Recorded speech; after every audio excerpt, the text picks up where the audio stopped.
20년은 더 된 것 같아요. 제가 영국에서 다니던 그 대학교에서 있었던 일입니다.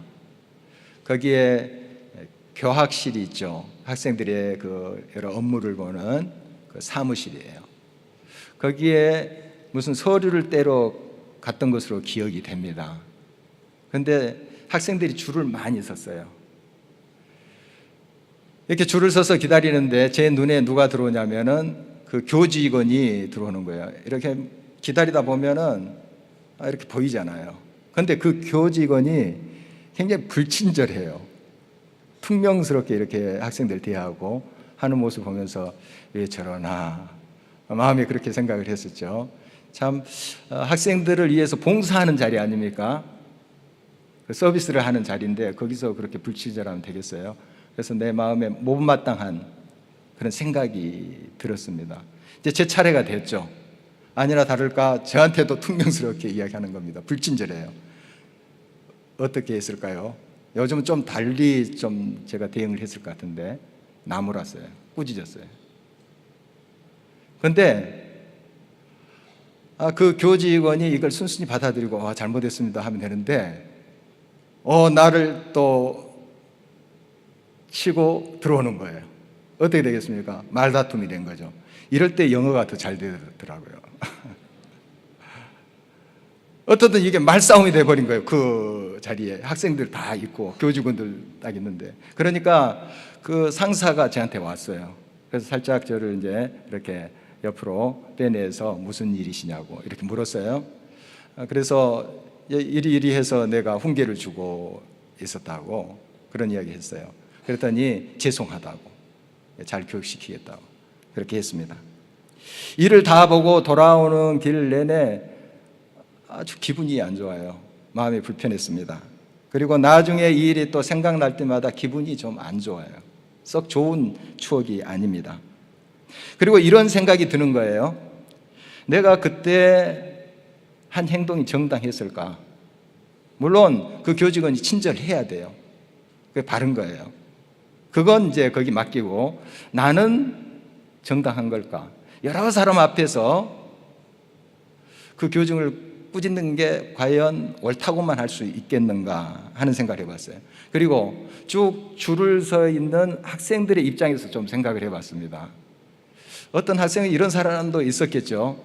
그래, 저 버르장머리 없는 인간 좀 혼내줘야 돼. 아마 저한테 동의합니다 하는 표를 주는 사람도 있었을 거예요. 그러나 또 어떤 학생들은 그런 생각을 할 수도 있죠. 그렇게 민감하게 반응할 일이 있어? 그 정도? 그리고 지금 일이 이렇게 지연됐잖아, 일 때문에. 좀 짜증나.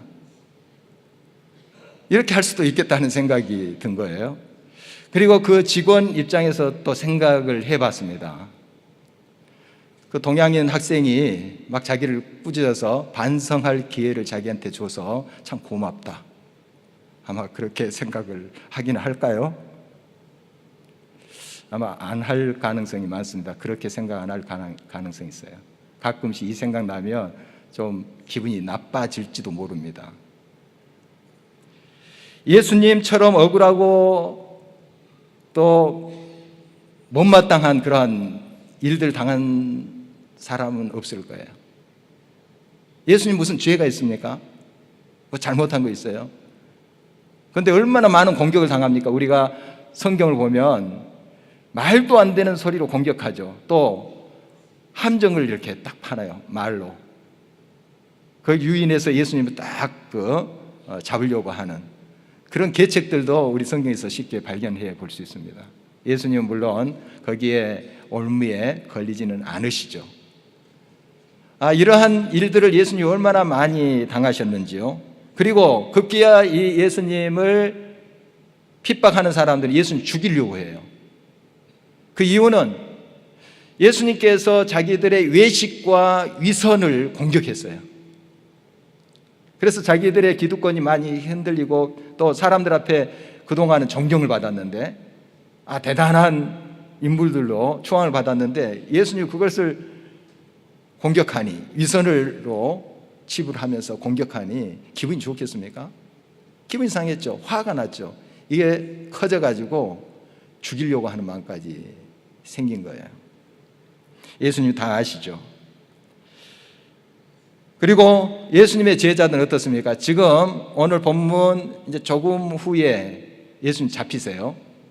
그리고 십자가를 지세요. 몇 시간 후면 예수님은 죽으시는 거예요. 막 수치와 모멸 당하시고 채찍질 당하시고 못 박히시고 몇 시간 후면 그런 일이 벌어져요. 그런데 예수님은 다 아시는데 제자들은 지금 감이 안 오는 거예요. 예수님이 미리 말씀을 하셨습니다. 내가 잡혀 죽는다. 그렇지만 그게 실감이 안 났어요. 예수님 이게 너무 고통스러워서 겟세마네 동산에서 그 캄캄한 밤에 부르짖으며 기도하잖아요. 그래서 땀이 핏방울이 되도록 그렇게 기도했어요. 얼마나 간절했으면 그렇게 됐을까요? 정말 부르짖으면서 기도했습니다. 제자들에게 이런 말을 했죠. 세 제자 베드로, 요한, 야고보에게 내가 고민하여 죽을 것 같다. 죽게 되었다. 그래서 나와 함께 여기서 깨어서 기도해 다오. 예수님 생전 그런 말씀 하신 분이 아니에요. 뭐 죽겠다 하는 말씀 하시는 분이 아니에요. 지금 굉장한 고민이 그를 덮치고 있는 겁니다. 그 십자가의 고통이 얼마나 큰지 아시는 거죠. 인간의 몸으로 오셨고 얼마나 그것이 극한 형벌인지 예수님은 알고 계셨어요. 그러니까 이걸 좀 피하고 싶은 인간적인 마음이 있었습니다. 사람으로 오신 예수 그리스도께서. 그러나 결국 아버지의 원대로 하옵소서 하고 그 길을 가는 거잖아요. 그런데 그렇게 부르짖으며 피땀 흘리면서 기도하는데 그 세 제자는 어떻게 했습니까? 굴굴 자는 거예요. 자는 거예요. 물론 그들의 사정은 예수님이 이해하십니다. 얼마나 피곤했으면 저럴까 아세요. 이해는 하시지만은 다시 또 깨워서 기도해라. 시험에 들지 않도록 좀 기도해다오 하는 걸 보아서는 그 잠들고 있는 것이 정당화시킬 수 있는 것은 아니에요. 그러나 이해는 하세요. 다시 깨우시죠. 그러나 또 잠자는 그 제자들 모습을 보면서 예수님 마음은 어떠셨을까요? 참 애로우셨겠죠.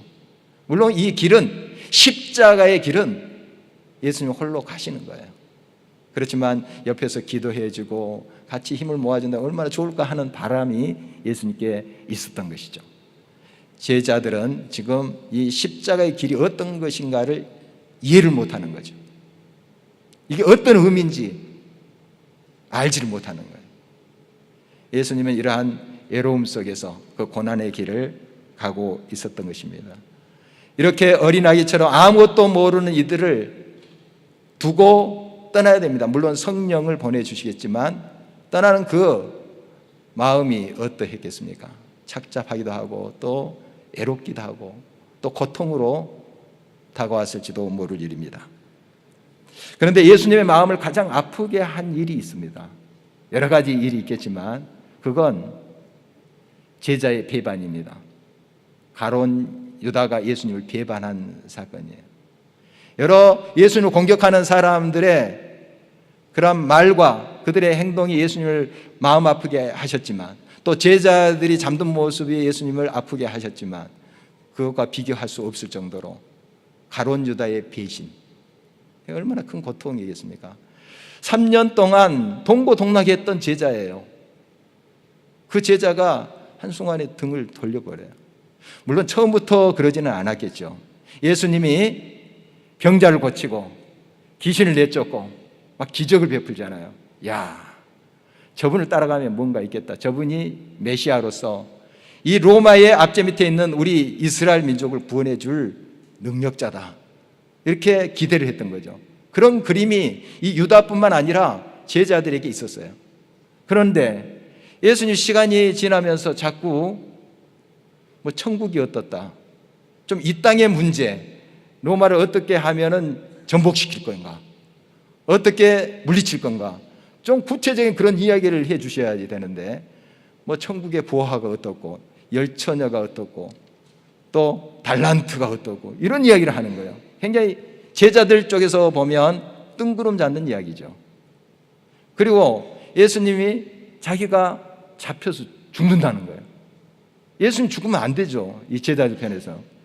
왕이 되셔서 로마를 물리치고 이스라엘을 회복해 줘야 되지 않겠습니까? 그래서 예수님의 왕으로 등극할 때 한 자리씩 차지하는 게 그들의 목적인데, 자기들이 그린 그림과 전혀 다른 모습으로 지금 이 일이 진행되고 있는 것이죠. 그래서 이 가룟 유다도 아마 그런 생각을 했을 거예요. 처음에는. 그러나 이제 이 실망이 되겠죠. 점점 예수님은 다른 쪽으로 가는 것 같고, 그게 커졌습니다. 실망이 되고 예수님께 등을 차차 돌리게 된 거죠. 그리고 그게 미움이 되어버린 거예요. 그래서 예수님을 팔게 된 것이죠. 누가복음의 말씀에 보면은 이 사탄이 가룟 유다 속에 들어갔다, 이런 말을 하고 있습니다. 내가 먼저 실망도 하고 낙담도 하고 미움을 선택해요. 그러나 나중에 사탄이 들어가서 우리 마음을 휘어잡으면 사탄이 조종합니다. 이게 무서운 거예요. 지금 가룟 유다가 이런 식으로 지금 예수님 앞에 나아가고 있습니다. 이 가룟 유다는 이제 유대에 있는 지도자들, 대제사장과 백성의 이제 장로들에게 갔습니다. 그래서 예수님을 넘겨줄 그런 계획을 함께 짜게 된 것이죠. 유대 지도자들은 이 유월절에 예수님을 잡으려고 하지 않았습니다. 왜냐하면 사람들이 많은 곳에서 그 일을 벌이면 예수님을 선지자라고 보고 좋은 사람이라고 생각하는 사람들이 있어요. 그런 대중들이 있어요. 그 사람들이 밀란을 일으킬까 봐 이 사람이 많은 유월절에는 예수님 잡으려고 하지 않았어요. 유월절 끝나고 예루살렘에서 사람들이 다 이제 나가고, 그때 예수님 잡아서 죽이려고 계획을 세웠어요. 그런데 이 예수님의 제자라는 한 인물이 유다가 자기들을 찾아온 거예요. 제 발로 찾아서 이리 하면 유월절에도 이 일이 가능합니다 하는 거예요. 듣고 보니까 사람들이 많아도 그 한밤중에 이 일을 진행시키면, 새벽녘에 일을 지키면 이게 되는 거예요. 그들의 계산으로 좋다 하고 지금 유월절에 이 절기의 이 일을 지금 진행하고 있는 것입니다. 이 가룟 유다, 예수님의 12 제자 중에 한 사람입니다. 그러나 이 가룟 유다는 예수님을 완전히 배반하고 있습니다. 예수님을 배반한 이 가룟 유다가 이제 유다 군사들을 데리고 옵니다. 많은 무리들이라 했으니까요. 상당히 많은 군사들이 몰려온 것 같습니다. 이 가룟 유다는 예수님이 지금 이 한밤중에 어디에 있는 거 다 알아요. 어디서 무엇을 하고 있는 것을 뻔히 압니다. 그러니까 한밤중이라도 이 가룟 유다는 그 예수님을 쉽게 찾을 수가 있었어요. 이제 무리들이 예수님을 잡으러 온 거죠.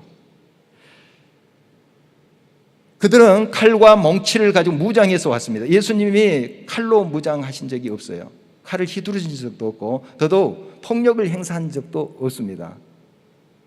그런데 강도 잡듯이 그들이 무장을 하고 들이닥친 거죠. 유다는 이렇게 그 악한 무리의 앞잡이가 되어서 자기 스승을 잡으러 왔던 것입니다. 그리고 예수님 앞에 나아갔습니다. 예수님께 입을 맞췄어요. 그 전에 이 군사들과 어떤 이제 이야기를 했냐면, 내가 입 맞추는 그 사람이 예수다. 캄캄하니까 사람 잘 구분 못하죠. 그러니까 입 맞추는 사람이 예수다. 이렇게 군호를 짜서 서로 사인을 이제 나눴죠.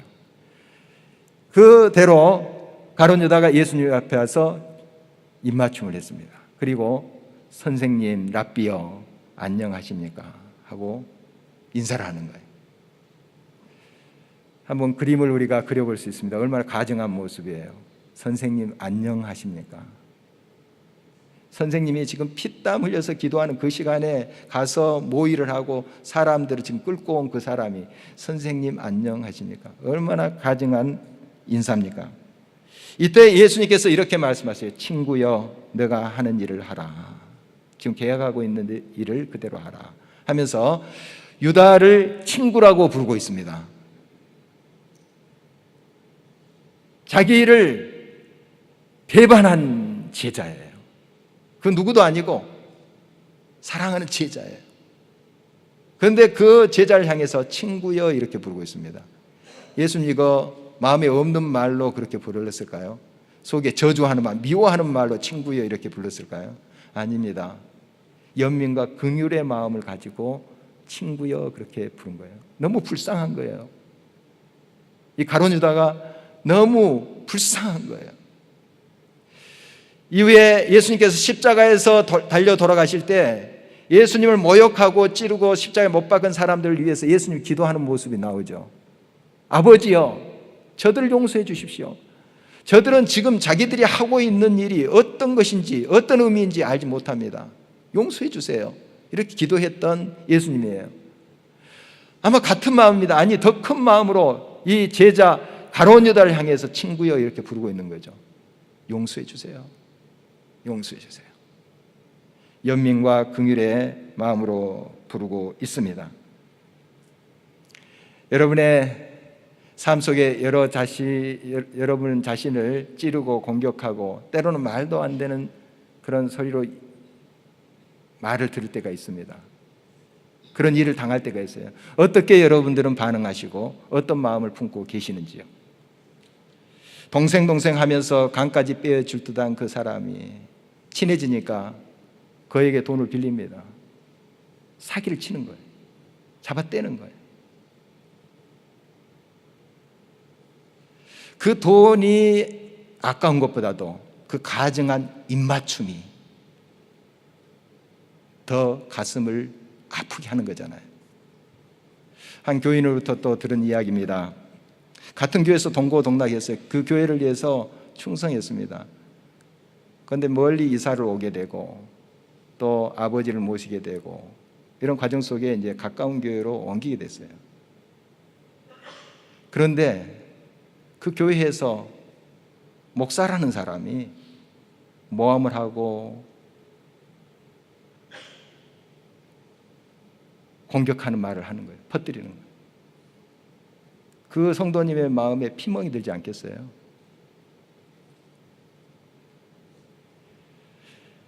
여러분, 삶 속에도 어떠한 모함, 또 억울한 일, 상처를 받는 일 있습니까? 이때 어떻게 여러분 마음이 또 여러분의 그 마음에 어떤 반응이 나오십니까? 우리 주님은 이 시간 다시 한번 우리들에게 말씀하십니다. 칼을 도로 칼집에 꽂으라. 칼을 도로 칼집에 꽂으라. 이 배경은 우리가 많이 성경에서 보았던 것처럼 이제 유다가 그 흉악한 무리들을 끌고 오죠. 예수님께 입맞춤을 했어요. 예수님 잡았습니다. 이때 한 제자가 나와서 칼을 빼서 휘두릅니다. 요한복음에는 그가 베드로라고 밝히고 있습니다. 베드로는 의분이 있는 사람이에요. 굉장히 용감하죠. 지금 굉장히 많은 군사가 왔는데 거기에 칼을 빼서 휘둘렀다는 건 자기 선생님을 지키겠다는 것 아니겠습니까? 자기 목숨 걸겠다는 것 아니겠어요? 휘둘러서 대제사장의 종의 길을 잘라버립니다. 휘두른 게 그렇게 맞았나 봐요. 예수님께서 이렇게 말씀하십니다. 그 길을 다시 만져서 고쳐주세요. 누가복음에 보면 고쳐주시고 이런 말씀하세요. 이것까지 참으라. 이것까지 참으라. 그리고 이어서 이런 말씀을 하시는 거예요. 칼을 가지는 자는 다 칼로 망하느니라. 반드시 다 칼로 망하느니라. 칼을 휴대하는 것을 말하는 거 아니에요. 칼을 가지는 자는 그 칼을 잘못 사용하는 것, 그걸 이해하는 거죠. 폭력으로 사는 것, 해치는 것, 죽이려고 하는 그런 용도로 사용하는 자는 그 칼로 다 망한다. 우리 들었던 칼을 칼집에 꽂아야 됩니다. 세 가지로 좀 살펴보려고 합니다. 먼저 복수의 칼을 도로 칼집에 꽂아야 돼요. 다시 넣어야 됩니다. 복수하고자 하는 마음. 시편에 보면 다윗의 기도를 살펴볼 수 있는데 이 다윗이 많은 어려움을 당하고 있어요. 고통을 당하고 있습니다. 공격하는 사람들이 많아요.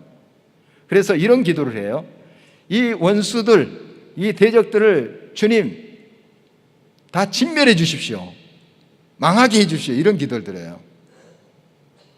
그러면 우리가 좀 당혹스럽죠. 성경에서는 자꾸 용서하고 그들 위해서 축복하고 기도하라는데 이런 기도를 드릴 수 있나? 좀 의문이 생기죠. 나도 이제 그런 기도를 드릴래 하는 사람도 있더라고요. 물론 솔직한 기도예요. 마음에 있는 거 주님 앞에 토해놓은 거예요. 그러나 여기서 그쳐서는 안 돼요. 넘어야 됩니다.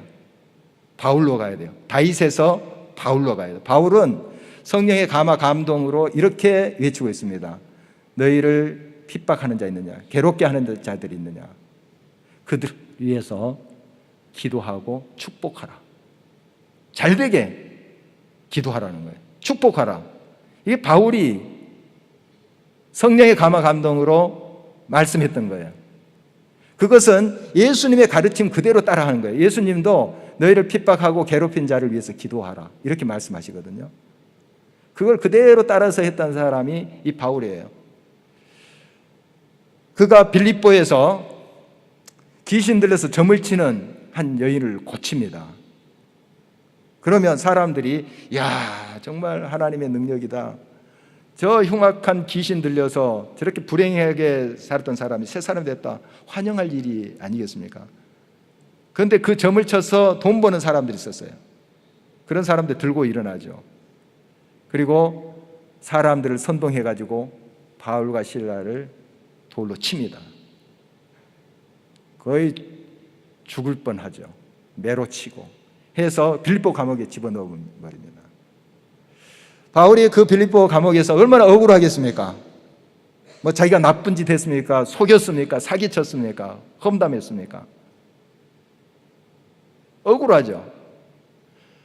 그러나 그는 복수하지 않았습니다. 복수심보다도 정말 그 자리에서 하나님이 함께 계시고 주님의 복음을 증거하면서 내가 이 고난을 당함에 더 영광으로 생각하고 기뻐하며 찬송했습니다.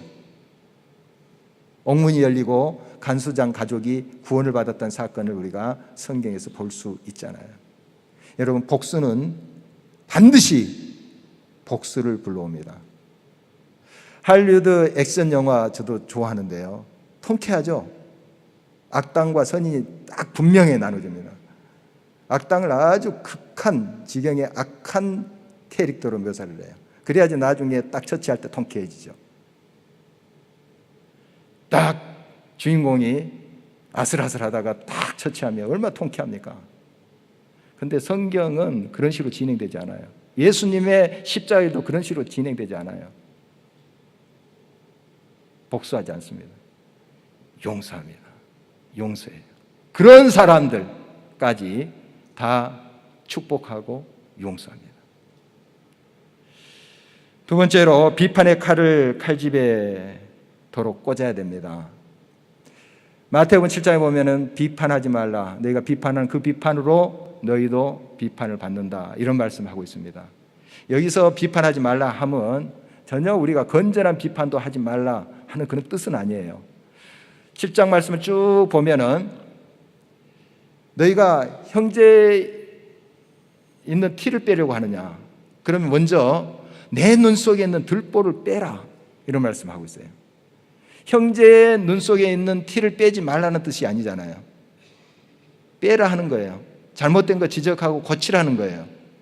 그렇지만 먼저 내 자신을 살피라는 거예요.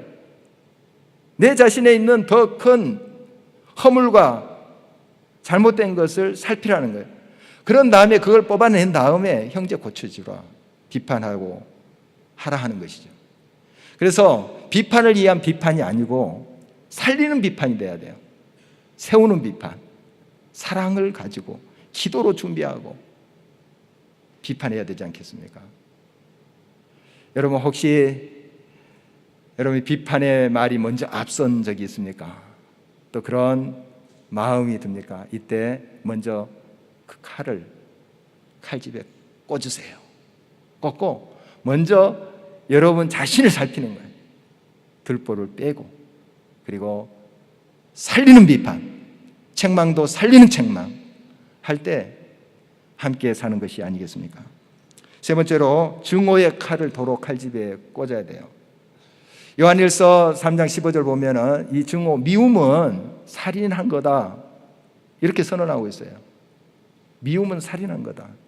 그래서 미움이 얼마나 무서운지 우리가 알아야 됩니다. 내가 처음 선택해서 미워하지만 그 미움을 통해서 사탄이 들어와요. 그리고 나를 장악해 버립니다.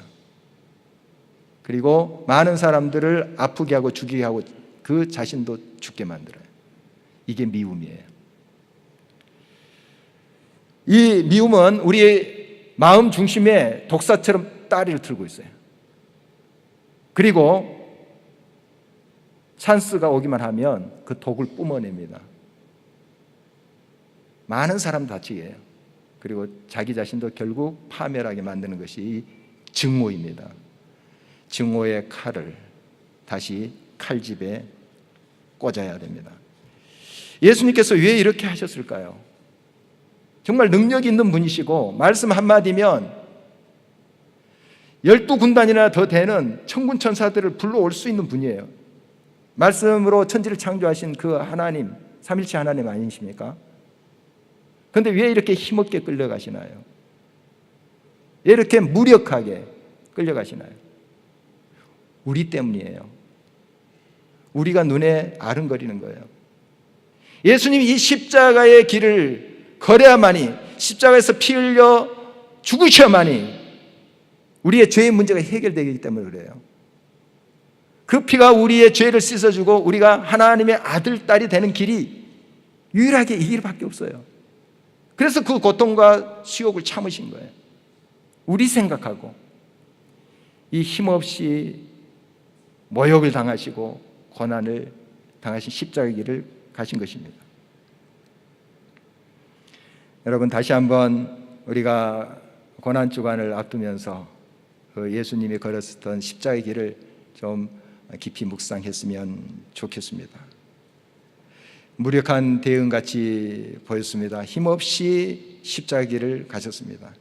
그러나 예수님은 결코 힘없는 분이 아니셨습니다. 결국 죽음을 이기시고 부활하시고 구원을 이루시는 그 주님이신 것을 우리는 알고 있습니다. 여러분, 지금 우리의 삶 속에 여러 도전과 아픔과 상처가 있을 수 있습니다. 다시 한번 주님이 우리에게 말씀하십니다. 칼을 도로 칼집에 꽂으라. 다시 한번 제가 영국에서 있었던 이야기로 돌아갑니다.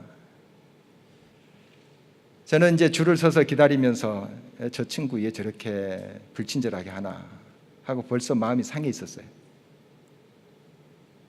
못마땅하게 생각한 거죠. 그리고 직접 내가 당했을 때 그 감정이 튀어나온 거예요. 그리고 제가 했던 말은 정당해요. 친절해야 돼요, 그 사람. 친절해야 돼요. 맞는 말이에요. 그러나 감정이 앞서버린 거예요. 말이 곱게 안 나간 거죠. 나무라고 책망하는 것으로 나간 거죠. 여러분, 감정이 앞서면 팩트는 사라져버려요. 진실은, 그 사실은 사라져버려요. 감정만 남아요. 상처만 남아요. 그래서 좀 이렇게 했으면 좋지 않았을까 하는 생각을 해봐요. 좀 여러 사람 앞에서 막 꾸짖고 하는 것보다 좀 상급자를 좀 불러서 아니면 찾아가서 이러이러하니 좀 친절하게 직원들이 했으면 좋겠다. 지금 좀 그렇게 할 수 있을 것 같아요. 20여 년 전에는 좀 그렇게 탁 제가 대응을 한 것을 조금 후회하고 있습니다. 여러분, 다시 한번 여러분의 삶 속에 주님이 가르치시고 지금 도전하신 말씀에 귀를 기울이면서 주님의 뜻을 온전히 따라감으로 결국 승리하는 것이 뭔가? 용서와 사랑이다 하는 것을 깊이 묵상하는 이 고난주간 되시기를 간절히 주의 이름으로 축원합니다. 우리 함께 일어서서 찬양하시도록 하겠습니다.